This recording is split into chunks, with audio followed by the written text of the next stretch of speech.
Hi everyone, my name is Sherrie Bradford and my nickname is Sharita, and I am here today with educational rights advocates, and they're also lived experts, and I'm going to pass it along. Yeah. Hi, everyone. I'm Chris, and I will be part of this conversation today. Hi everyone, my name is Elizabeth and I am an educational rights holder and I am part of this panel discussion and I'm glad to be here.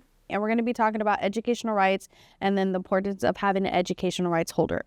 But before we get started, I wanted to read you guys some information about what educational rights is, and then we'll get into our discussion. So you have the rights to educational rights holder that is available when you need them and that will listen to you and someone who cares about your education. If the court has not taken educational rights from your parents, then they hold these rights, even if you're not living with them. If they're not able to help you with your education, then the court can appoint someone to hold your rights. It could be your foster parent or a trusted adult. If someone is appointed but they aren't able to do it anymore, the court can change it. And when you turn 18, you hold your own education rights. If you don't know who your educational rights holder is, or you're concerned about it, and they're not able to support you with your education, then talk to your social worker and your attorney. They can help you think about whether someone new should be appointed. And now for our question time. So, why do you guys think having an educational rights is important, and how has it been beneficial for you guys? Yeah. Something that I think about a lot is, how we navigate school. And, sometimes as youth, we aren't fully aware of certain guidelines or criteria or things that we're supposed to meet within schools that educational rights holders often tell us about. And the way I see them is, when we're growing up in a usual family where you get to be with parents and everything, your parents are always looking out for your best interests, your school, right? They want you to graduate, they want you to be successful. And so how I kind of see an education rights holder is really as a person who's going to help you make decisions about your educational needs, who's going to help you also have a voice in spaces where disciplines are or where decisions have to be made about what you want to pursue, what it is you want to do. And so I think it's really important for us to have education rights holders because of the simple fact that we want to make sure that our voices are heard with respect to educational decisions, since we are the ones who are going to be having the future, or we're the topic of conversation. So I would say that's why it's really important for us to have an education rights holder. Thank you, Chris. Of course. And Elizabeth? Of course, as a young mother, I've struggled to form a strong connection with education due to instability and lack of information. Navigating the systems can be both challenging and overwhelming.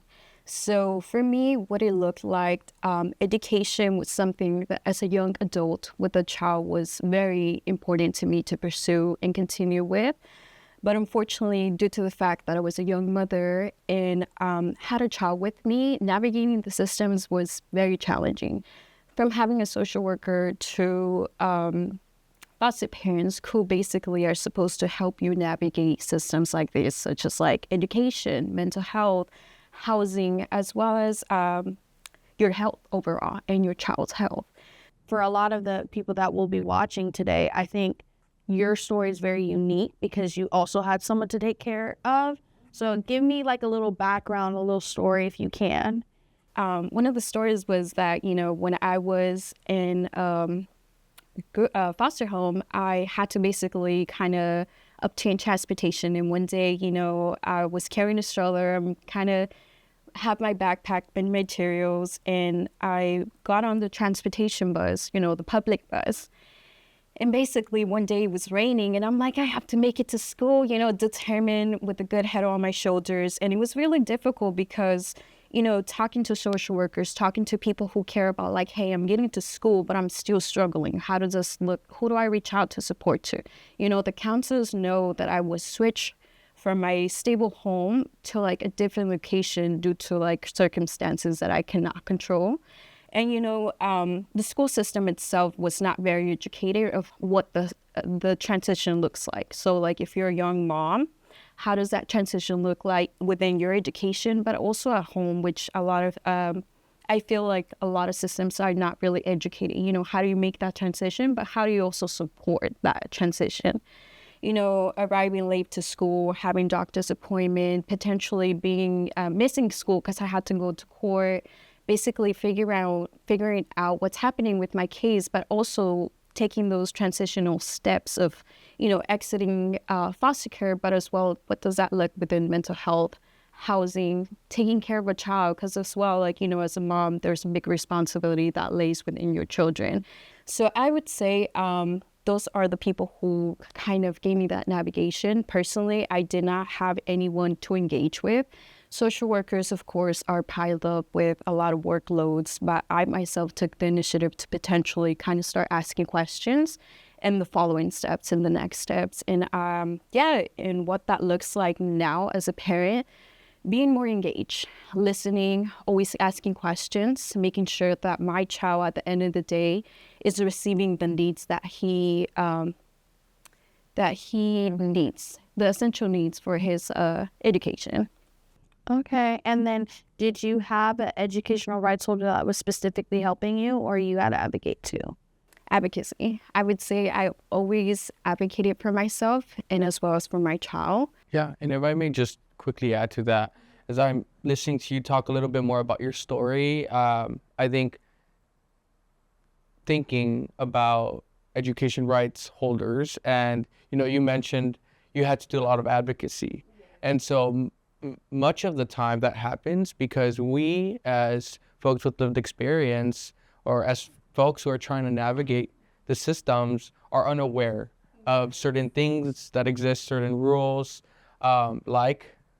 many of us don't end up knowing that we have an education rights holder or that we have the ability to have one. And so tying it back to what I said earlier about what is an education rights holder, and it really is someone who's going to advocate for your education related needs on your behalf, or someone who's going to help you develop that confidence that we may need as people who are navigating a system at a very young age, and as people who perhaps don't even understand the system, right? And so I definitely say that's a little bit of why they're so important and why many youth need to really know, and we need to help them understand what an education rights holder really is and how it may impact their future. I think that's really important because, first of all, I didn't even know I had an educational rights holder when I was in the system. So that's one thing. I was in a stable placement throughout my foster care experience. But back when I was in 6th grade, I actually was going to a charter school. They had a drama club, they had a dance club, they had a cheer. I was in everything. And I was so excited for the next year, but out of attempt to fit in, I was trying to look like the girls I was going to school with, and then I ended up getting in trouble. The dean got called, my foster parents got called, and at the time I didn't understand that I was viewed differently because of my race and ethnicity, also being in a foster family that was different ethnicity than mine.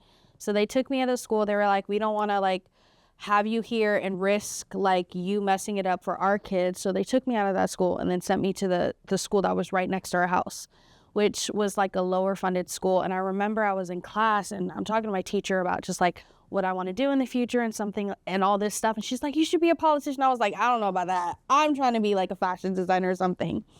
And she ended up saying, she's like, you read really exceptionally. And she was like, a lot of the kids that you're in school with right now are only reading at a 4th grade level. So to me, it was really sad seeing that. But also on top of that, I had just come from a school that had all the things I wanted to for my needs, as far as the creative arts and then just dancing and all the things I was into, to a school that only had an annual talent show. So I feel like if I advocated and knew what advocacy was, because I didn't even know we had an ed rights holder. I didn't know you could advocate. I didn't know you could even have conversations with your lawyer. I feel like I could have stayed at that school instead of going to the other school where I could have probably expressed myself more creatively. So furthermore, because I was sent to that school and I didn't have the support I wanted to, academically wise, I didn't do so good. So they ended up after middle school, they sent me to El Camino Real Charter High School, which was really like academically, like the teachers were like excelling, and I was just like, I don't understand any of this. So by the time I got to 12th grade, I had to take a bunch of continuation classes to graduate, which was unfortunate, but it was like I still got to go to prom and all those different things, but I had to stay for like 3 to 4 hours after school just to finish so I could get my degree. And I just feel like I really was advocating. I think at that time I was like, I need more tutoring. Can I be in like special ed classes? Can I?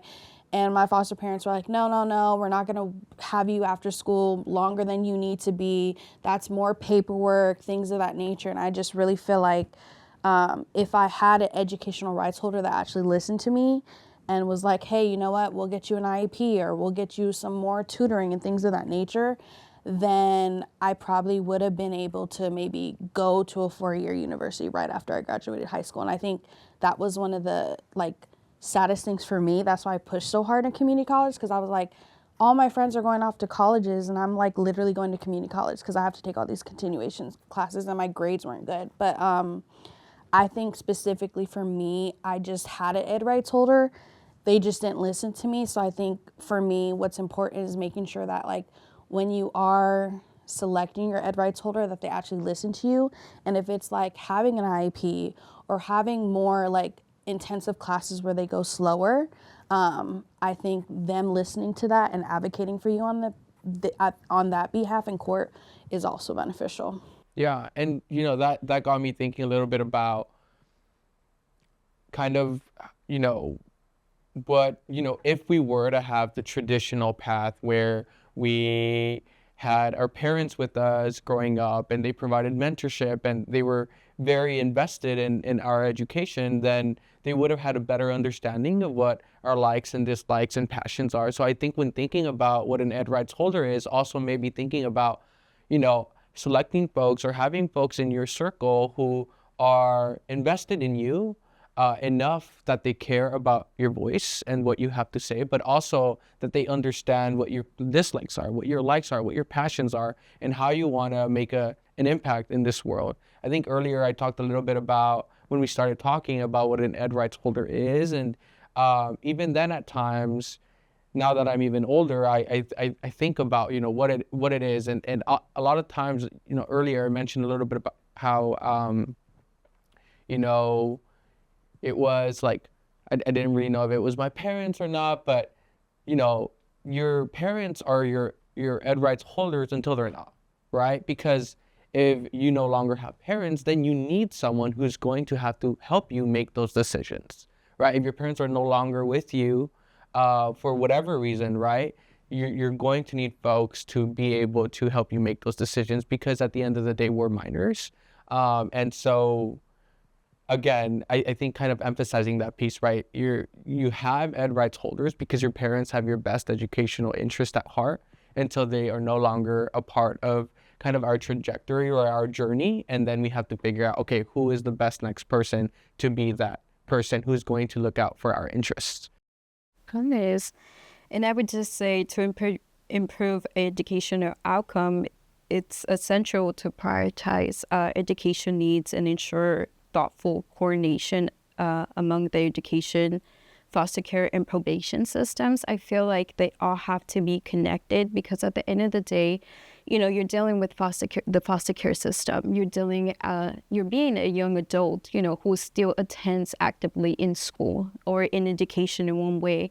And then some of those years are impacted by the probation system, and so being actively engaged in individually focus on everyone's needs, because it may look like some are young parents, some are young adults who are transitioning out and potentially pursuing college, like you, Sherrie.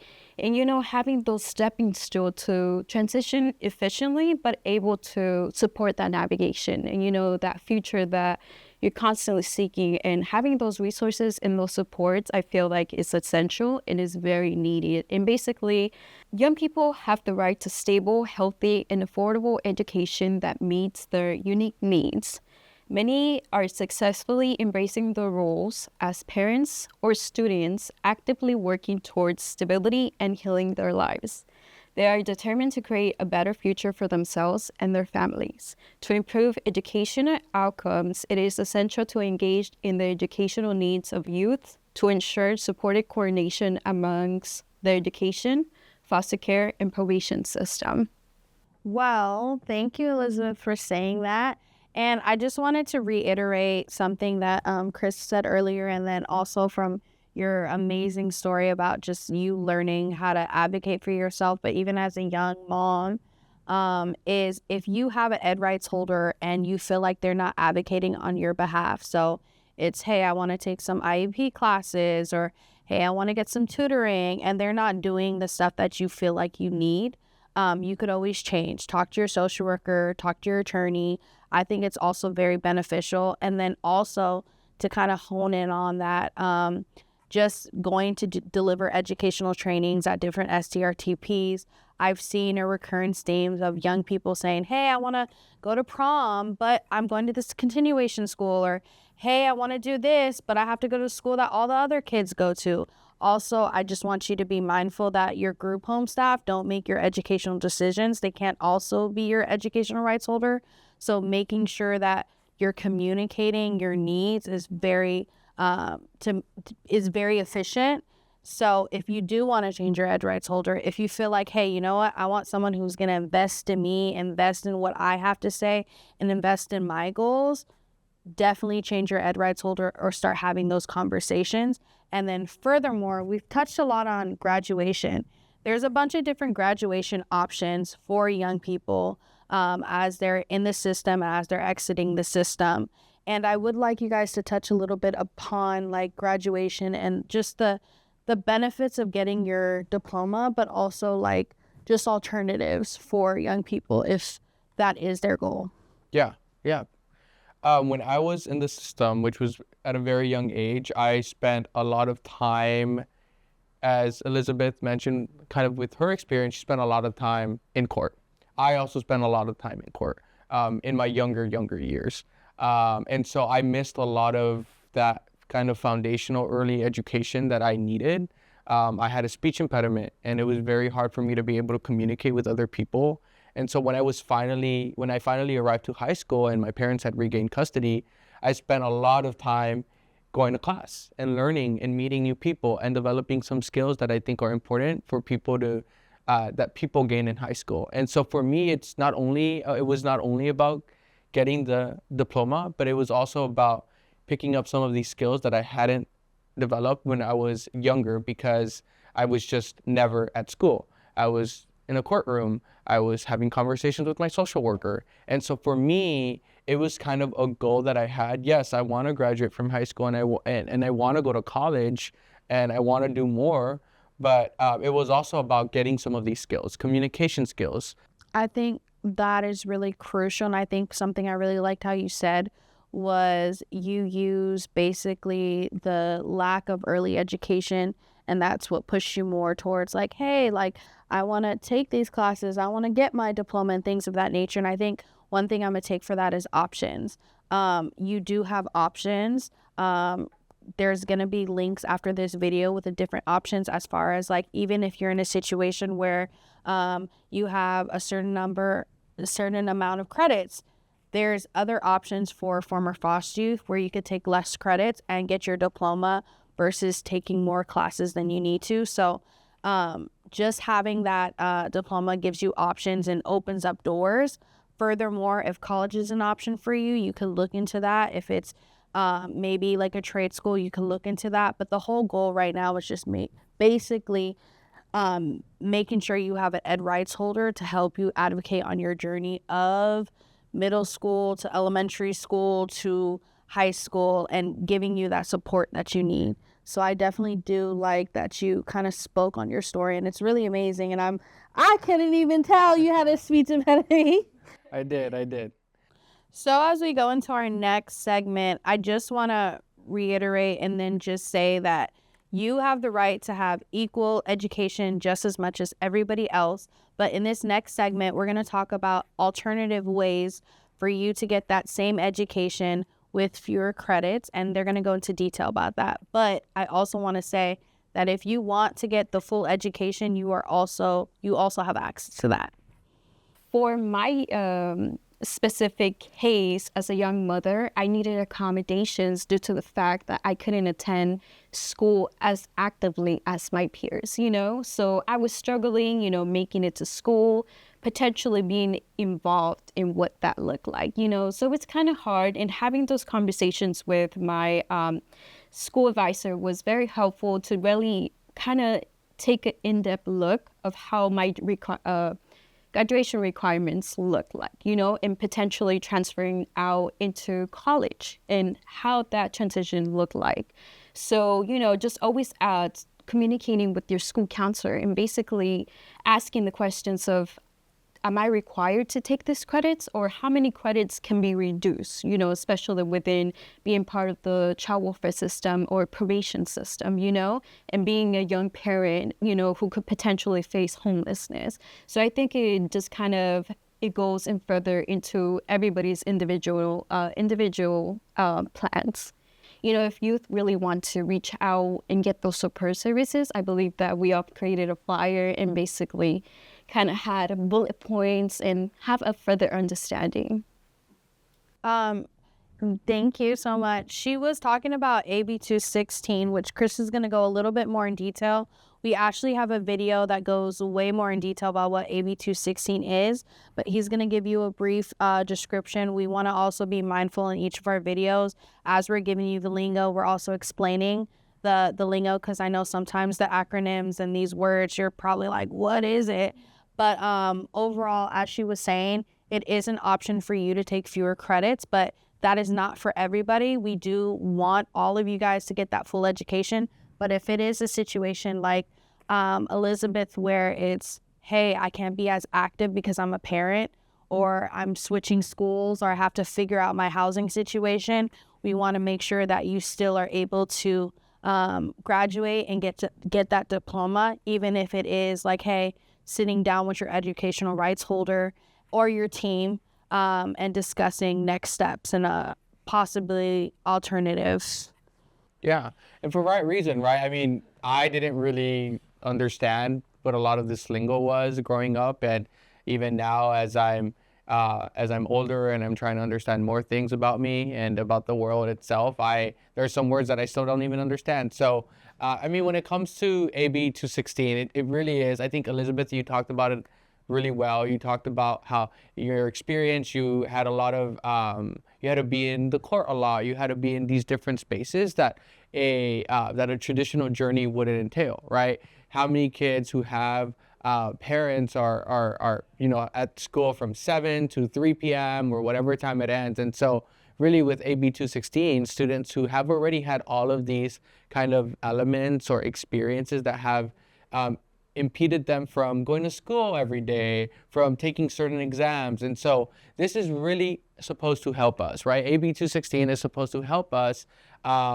take the requirements, enough requirements for us to still receive the diploma, right? Because students are required, or at least encouraged, to take a certain number of credits so that they are able to reach certain requirements for other things that they want to do. And so with AB 216, we're really able to still get what that experience gives us while still getting that diploma. And it also kind of, it recognizes that because we've had a lot of things that we've had to kind of explore and overcome, that we still have put in the work, right? Because we don't want to put that aside. We've put in the work to take classes, we've put in the work, we've been there, we've been invested in our education and in figuring out how to get that diploma. And so with AB 216, what it really does is it gives us options. It gives us options. If we've had to miss certain school days because we've been in court, or because we've had meetings with our social workers, or because we've had to do this, fill out this paperwork, then hey, here's an option, because we've still invested and devoted so much time to completing these requirements. And so it's a great way it's a good way of making sure that we get what we've put into high school. Yeah, and so I guess back to the point about, you know, AB 216. It's an option, and kind of bringing in that point again about options. It's an option that we have if we need to kind of use that option. But another option that folks have is if you want to stay in school another year, another 2 years, you also have that option. You have the option to continue staying in school so that you can get whatever it is that you want from the experience that you currently had. Let's say that you currently haven't had that experience or a certain experience, but you want to have that experience. And so you have the option also to stay at school. And I think that's really what we're trying to emphasize here is you have options, and it's important for you to have conversations with your ed rights holder about what is the best option for you given where you are now. Furthermore, too, I just wanted to add, this is why it's very crucial to make sure you have an ed rights holder, because certain situations like this, AB 216, obviously it is an option, but sometimes it's a situation where a young person gets moved to a school, and sometimes the school, instead of giving them the equivalent of what they were taking at the prior school, so let's say they went up all the way to algebra 2 or whatever, and they're put back down to geometry, it's really important when you have an educational rights holder that they're on top of making sure your transcripts are sent to the new school, and also advocating on your behalf to making sure the classes you were taking are the equivalent of the classes you were taking prior before. So situations like AB 216, it could be a situation where it's like you've taken all the classes you need to, but because of the constant moves and the changes, school changes, such as the home changes and things of that nature, they're just putting you in electives instead of actually the classes that you need to be taking to graduate. So before we even get into AB 216 and we were talking about the different options, making sure the whole goal, primary goal, is making sure you have an ed rights holder to where it can be preventative to where you wouldn't even have to take AB 216. So having someone constantly invest in your education is very crucial. With AB 216, you do have that opportunity to be like, hey, you know what? I wasn't able to take all the credits I needed to take. I could take less credits and be able to walk with my friends and be able to be in the activities as my peers. There's that option, but also know that sometimes in these situations, when you have a great ed rights holder, and you guys all talked about how you advocated for yourselves and how you had your, as far as like when you got to high school, you had more stable ed rights holder, how the importance of a stable and consistent ed rights holder can change the trajectory to where you wouldn't even need to have AB 216. So if we focus primarily on a domino effect, which is I have a great ed rights holder, I'm moving placement to placement, but that person is advocating every school I go to make sure to take the same amount of classes that I need to take that are equivalent to what I was taking at the prior school, there would be no need for AB 216. Or it's a situation where it's, hey, I'm moving placement to placement, I'm going to court, I'm also in the probation system. Whatever it is, whatever your story is, your ed rights holder would be able to help you with the next step. If it's AB 216, if it's, hey, let's take a couple more classes, and then you'll be able to catch up with your peers, whatever it is, the primary thing is having someone advocate on your behalf for your educational rights is the most beneficial thing you can do for yourself outside of all the other things. So we just want to reiterate here today that your education matters, not just to us, but to our future, and then also to you. And if you do not have an educational rights holder, you don't know who it is, it's starting to begin those conversations with your social worker, with your lawyer, and starting to begin that process of figuring out who your ed rights holder is, and also know that you can choose. So oftentimes, as we were saying in these things, they didn't have choice. They didn't have choice if they were going to change schools. As far as like being a parent, they didn't have a choice for that, but you have choice here today, and you get to choose your ed rights holder, because your ed rights holder will change the trajectory of your life. So thank you, y'all.